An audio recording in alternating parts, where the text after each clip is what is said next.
Gentleman yields back. Chair now recognizes Mr. Bilirakis for 5 minutes.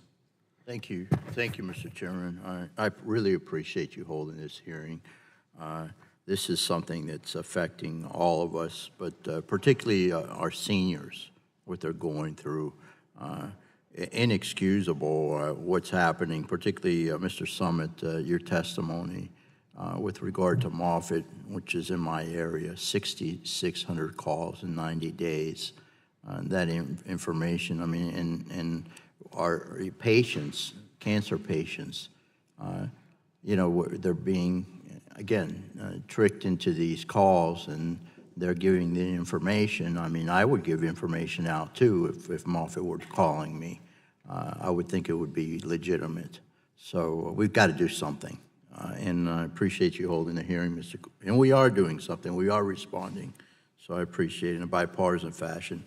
At the same time, again, Mr. Foss, at the same time, I do have concerns about legitimate consented robocalls being inadvertently blocked. How often do legitimate calls inadvertently get blocked, and how quickly can they be identified and remediated? Again, I'm concerned about the healthcare-related robocalls, where you remind an individual that their healthcare appointment is the following day, what have you. So if you can give me an answer, I'd appreciate that. Yeah, absolutely. So the other piece about like modern robocall blocking, we keep on saying the word blocking and stopping, and you know, there's the stopping it at the network level, right? Never letting those calls even get through. Those should be for the ones that we are 100% guaranteed. We have proof, we have recordings, we have transcriptions. Those can be stopped at the network level. Even with No More Robo, so on our landline product, if you're on our list, you get a challenge question. It's called CAPTCHA. You have to, it says this phone is protected by No More Robo. Please type the number 7260, right? Humans can always get through. If a doctor's office is calling with a person it accidentally gets on, they can actually get through. It rings the number. On mobile, we actually, since we're an app, we don't block the call. It just gets sent directly to voicemail, at which point, even like with some of the newer phones, it shows the transcription right there. So the risk of that message not getting through is actually incredibly small. Okay, very good.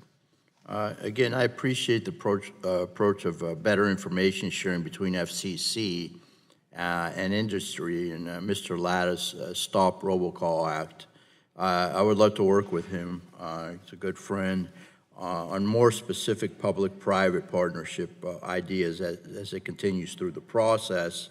Mr. Foss, does your company have a working relationship with the Federal Communications Commission or the FTC to notify appropriate officials when you have specific identified bad actor, so they may review it for potential charges?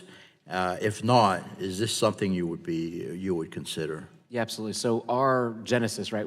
I won a competition from the FTC, right? We as a company, me as an individual, we owe them kind of a debt of gratitude. We're always willing to work with FTC, FCC, and law enforcement just in general. So I can say that when we'll detect a scam that is, let's say it is purporting to be from the FTC or from Social Security Administration or the IRS and things, we will reach out proactively to those organizations. Right now with the IRS one, we're making that automated. They can go and see the numbers that are actually going and doing that. What we've found also works even better is working in reverse. So think about the way that law enforcement has traditionally gone after these robocallers, right? They have to get subpoenas and kind of follow the trace back and going back and forth. And by that point, the trail kind of goes cold. I was on a panel with Consumer Reports, and one of the attorneys generals said that it sometimes takes up to 50 subpoenas to get one of these. What I encourage any law enforcement reach out to us is we'll tell you right now the calls that are coming through, right? You want to know the calls that are being made to people in Florida. You want to know the ones that are purporting to come from Florida or Texas, or do you want IRS calls that are hitting people in Florida? We have a honeypot, right? We have 250,000 phone lines that belong to us. We regularly send in real time those calls to law enforcement. So I have no idea what they do, right? Do they answer them? Do they trace them back? I don't know. But those kinds of partnerships and those kinds of teamwork, again, as part of that, it's been, and I've gone on record, right? There's a lot of public records where we've helped with a lot of those cases, gotten them shut down based on the data that we provided to law enforcement. And again, we don't charge for any of that. That's just kind of part of our job. That's what we think. If I could just add one thing to that, which is that one of the reasons we set up the U.S. Telecom Industry Traceback Group is to avoid the 50 subpoena problem.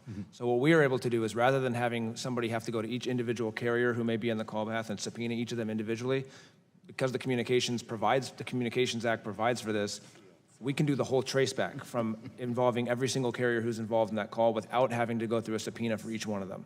And we work very closely daily with the FCC and the FTC to provide referrals and provide that kind of information, specifically to address that problem. Very good. Thank you. Appreciate it, Mr. Chairman. I yield back. Gentleman yields back. Chair now recognizes Mr. Pallone for 5 minutes.